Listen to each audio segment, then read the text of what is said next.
بسم اللہ الرحمن الرحیم۔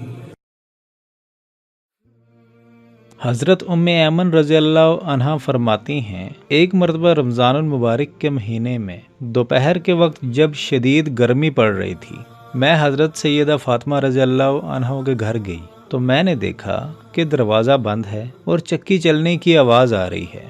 میں نے جھانک کر دیکھا تو آپ رضی اللہ عنہا چکی کے پاس سو رہی تھیں اور چکی خود بہت چل رہی تھی، اور ساتھ ہی حسنین کریم رضی اللہ عنہا کا گہوارہ بھی خود بہت ہل رہا تھا۔ میں اسی حیرانگی میں حضور نبی کریم صلی اللہ علیہ وآلہ وسلم کے پاس گئی اور سارا ماجرا بیان کیا۔ آپ صلی اللہ تعالی علیہ وآلہ وسلم نے فرمایا، فاطمہ رضی اللہ عنہا روزہ سے ہے، اور اللہ عز و جل نے فاطمہ رضی اللہ تعالی عنہا پر نیند غالب کر دی اور ملائکہ کو حکم دیا کہ وہ اس کے کام انجام دیں۔ سبحان اللہ۔